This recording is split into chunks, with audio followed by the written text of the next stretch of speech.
Hello and welcome to Craft with Sarah and this tutorial on how to make bookmarks with a Cricut machine. In this video, I'll show you how to make this beautiful butterfly design, but I'll also show you where you can find a whole host of other bookmark designs available on my website. And if one side of the bookmark isn't enough, they are double-sided. You can either cut it all from cardstock for a super thin bookmark that will sit lovely inside your favourite novels, or you can go a little bit further and use some craft foam or extra layers of cardstock and make it a shaker. I'm not sure if you can quite see, but this is full with sequins and glitters and they all shake about beautifully. So it's up to you. You can go extra with the shaker or keep it nice and plain, but whatever it is, let's get started. To find bookmark designs to follow along with this tutorial, head to craftwithsarah.com. Click Products over in the top menu, and then, under Categories, choose Bookmarks. There's a free design available, which are the butterflies I'll be showing in this video, but also lots of other different bookmark designs for a range of different themes. Many of the bookmark designs can be downloaded with your design credits if you're a papercraft Porch member. If not, they're available to purchase individually for $3 per set. However, to keep things easy for this video, I'm using the free pair, which are these butterflies. So go ahead and download them. You'll need to unzip the folder that the download comes in and then upload the SVG file into Cricut Design Space. Here's what the bookmark designs look like loaded into Cricut Design Space. If we open up the group over on the right hand side in the Layers panel, you can see each of the individual bookmarks in there. I'm going to click on the main group and then ungroup the bookmarks using this button underneath here to separate them out. Within each bookmark is 3 separate layers. Again, we'll ungroup so that I can show them to you. This is the same for all of my bookmark designs that come in this style. At the very top, we've got the piece which has got the decorative pattern on it. Then there's a frame piece in the middle and then a bottom bit which shows the base shape all filled in. If you're going to be making a simple 2-layer cardstock bookmark, then you can click on this middle piece and delete it. The reason I've included it is so that if you want to, you can make a shaker bookmark.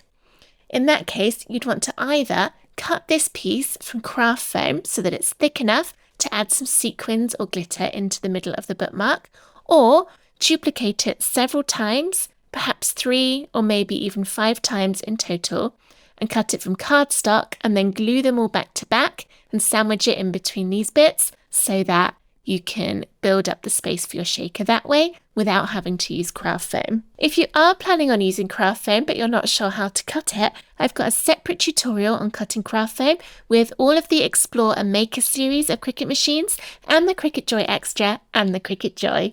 Because yes, you can cut craft foam with any of the Cricut machines and you don't even need a special blade to do it. To find that tutorial, head to craftwithsarah.com/foam. If you are going to be making a shaker, you'll also need to make a copy of this piece to cut from acetate. If you don't have any acetate, the cover off of an old Cricut mat would work fine too. This will make the window to hold all of your sequins and glitter in place so that you can still see through. So I would duplicate this piece and change the colour perhaps to white or to blue so that I remember that this is from acetate. All of the bookmarks come double-sided, so the 2 designs can be put back to back to make a double-sided design. Now personally, I wouldn't recommend adding a shaker on both sides of the bookmark, otherwise it's going to end up very, very thick and you might damage the book when you put the bookmark inside, especially if it's left in there for quite a long period of time because it's going to push all the pages up under the width of the bookmark. So I'm going to keep it to just a shaker on one side, and then on the back I'll glue these 2 pieces on from cardstock. So it will still be double-sided, it's just only one side will have the shaker. So for this one, I can look in the Layers panel in here and click on the middle layer, the one that's the same as this, and I won't need it for this one, so I can delete it and just cut the base and the top bit from pink. Then I've got this bit to cut from cardstock, this bit to cut from cardstock, my blue to cut from acetate, and I will be using the craft foam, so I'll only need one of these shapes. Here are my bookmarks cut out, as well as my acetate, which you can't really see because it's see-through, and my piece of foam. So I'm just trying to decide which side I want my glitter to go in. I think the pink one I'm going to go for. So the purple one, all I need to do is glue these two pieces together. I'm using Barely Art Glue, but any craft glue will do. Barely Art Glue is nice for these bookmarks though, because it's got a really thin nozzle on it, which is going to make it nice and easy for getting in those edges. Trying to get all the sticky out bits to have a little bit of glue on them so that it doesn't catch on the pages of the book when it's put in. And then gently put it on. Don't want to push down too hard, otherwise the glue will smush out. If it does a little bit, you can clear it up with your fingernails or with a weeding tool or a toothpick, something like that. But actually that is pretty neat actually. Oh, now I can't pick it up. It's not quite in line. There we go. Okay, a little bit of my glue's come out, but I think I can just wipe that away. There we go. It dries clear anyway. But a little bit of neatening up doesn't hurt. Alright, so this one then will be my shaker. If you weren't doing it as a shaker, you would glue this one onto here and then glue the two back to back, and then it would be ready to thread some ribbon or a tassel through the hole. But if you are doing the shaker, get your foam piece, or if you've done the cardstock option and cut this several times, glue them all back to back. The important thing when you're gluing these shapes is to make sure that you've got no unbroken part of the glue. So it doesn't matter so much around the hole up there, but around all the edges and along this top bit, you need to make sure there's no gaps in the glue, because if there are gaps and you're using glitter, you're giving it a chance to escape. And we do not want the pages of our favourite books to be covered in glitter. So I'm being really careful here to make sure that as I'm going round, the glue completely makes an unbroken line all the way around. It's very thin as well for the foam, but the Barely Art Glue is more than up to the job. Here we are. And then stick this onto the base.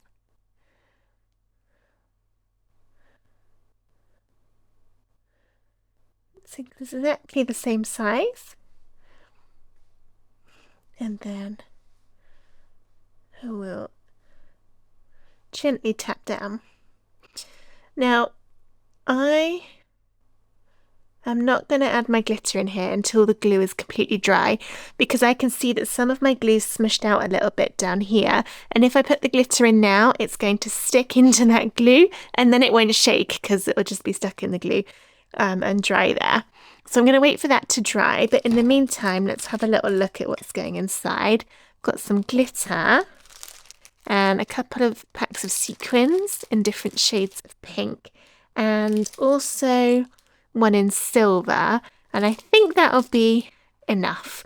So I'm going to pause my video, wait for that glue to 100% dry so that the glitter won't stick, and then come back to it. Okay, we are all dry and ready to go. I'm going to put my sequins and glitter straight in. Some crafters I know like to use an anti-static powder on the acetate to stop the glitter sticking. I've never really found that necessary. Sometimes it sticks to the acetate a little bit, but not very much. I believe you can also use, I'm not sure 100%, it's tumble dryer sheets. I'm not quite sure what they are, but they're an anti-static thing. Apparently, I've seen it online. I don't own a tumble dryer, so I don't know what a tumble dryer sheet is. But if you do and you think that would help, by all means, give your acetate a little rub with one of those, or just do some research into it and see if I'm actually making any sense at all. I don't know. I'm not going to add too many of these because it's not that thick with just the one layer of foam. Put a few kind of sprinkled in. I'm sprinkling them about all over so that it doesn't get too thick, because if any of your decorations come out over the foam, then the acetate won't go on properly. Some of them, just a few of the light ones too. Last time I did a shaker card, I dropped the bag of sequins and they went everywhere. So I'm being very careful this time to hopefully not have that happen. Okay, that's probably enough, or it's going to start getting too thick. I've got a tiny bit of glitter in there, but I'm wondering if blue might be a nice bit of extra pop of colour. Just a little bit. Alright, so now that's in. Try and make sure you don't have any loose bits of glitter on the top of your foam or your cardstock if you've done it by building up the layers. And then we need to do another unbroken line all the way around the edge. No gaps for that glitter to escape. And then the acetate will go on top. I find this bit quite relaxing. It's really slow and careful and methodical, but I like it.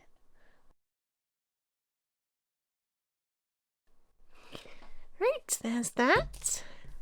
Get your acetate piece. De-static it if you're going to. I am not. As you could probably tell, I don't really know what I'm doing. When it comes to de-staticking, I don't even know if that's a word. Ooh. Okay, carefully line this up. And I have not done that very well because I've smushed my glue into where it's going to be seen a little bit. But hopefully the butterflies will mostly cover it up. And it will dry clear anyway. I'll be able to see it a little bit, but not much. And then you can either wait for your glue to dry, or you can glue the cardstock on now. I think I'm actually going to do it this way. Put the glue on the back of here. Sometimes glue on acetate can take a really, really long time to dry. So you may wish to just not touch it for a few hours. Maybe leave it overnight to make completely sure your glue is dry before you start shaking it about. You don't want it all to come apart. I think it's because the glue can't soak into the plastic like it normally would with cardstock. Okay, that's all that on there. Gently drop and push down. Okay, so I'm not going to pick this up and shake it to show you because I want that to dry completely. I'm going to leave this until the morning and then come back to finish it. To finish it, I'll be adding a tassel into the top. I've got a purple one here. This is a pre-made tassel. I didn't make it myself, but there are lots of tutorials online if you did want to have a go. Equally, a little bit of ribbon threaded through the top holes would be nice too, and I'll need to stick these back to back before I do that. The tassels I got came in this big set from Amazon, lots of different colours in there. You can see some of them on the other bookmark designs that I've done. If we have a look at those. Carefully moving this. There we go. So if butterflies are not your thing, you could maybe do a snowy owl design. We've got Halloween bookmarks. And then flowers. These could all be stuck back to back to make a double-sided bookmark, but I wanted to show you both of them, so I haven't done that bit yet. We've got Easter, and we've got cats, some bees with some honeycomb, two of these in slightly different designs. Of course, knowing me, There's got to be gnomes. I did these in kind of an opposite colourway. So each one's the mirror image. And then some spring gardening scenes. And finally, dinosaurs. So lots of options available for you if you don't want to have the flowers. I've also got a class available on my website on how to design your own bookmarks. So if none of those ones I just showed you quite hit the mark for what you're looking for, then the class may be helpful. For this, you get access to 10 different shapes of bookmarks, all with empty space in the middle. And then in the class, I show how you can add your own pictures into the middle to fill in the gaps. We don't just make 2-layered bookmarks though in the class. I also show you how you can build up different colours from different layers of cardstock to make a multi-layered, multicolour bookmark design. Classes are exclusively available to Papercraft Porch members. To find out more about that, head to craftwithsarah.com/join. Or if you're already a member, or if you just want to check out a little bit more about the classes, head to craftwithsarah.com/classes. I release a new class every single month, and each class is recorded 3 times. Once in Cricut Design Space for if you've got a Cricut machine, once in Silhouette Studio for using with a Silhouette machine, and once in Canvas Workspace for if you've got a scan and cut. But enough about that class for now. I am going to go and enjoy my evening and then come back in the morning to finish off my butterfly bookmark that you can't see because I've moved it too far out of shot. It's now the next day. My glue's completely dried, so you can't see it as white anymore. It's all gone completely see-through. And hopefully you can hear. It's definitely shaking all the little pieces in there. To finish off, I'll glue these back to back to make my double-sided bookmark and then add the tassel into the top.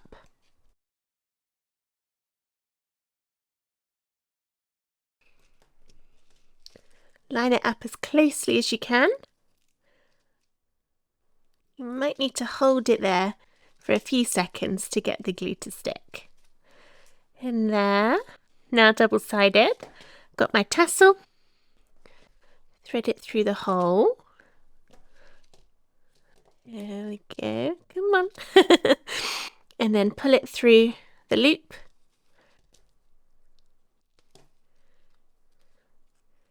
Pull it tight along the top. There we go, so now that's held on there securely. And there is my beautiful butterfly shaker bookmark, all finished. I guess I'd better start having a little bit of a read. I hope that you enjoyed this video on how to make shaker or standard bookmarks with your Cricut machine. If you did, please give the video a thumbs up and subscribe to my YouTube channel for loads more Cricut crafts, free SVGs and fun tutorials to make. I hope to see you next time for the next craft tutorial, but for now, thank you so much for watching. Bye!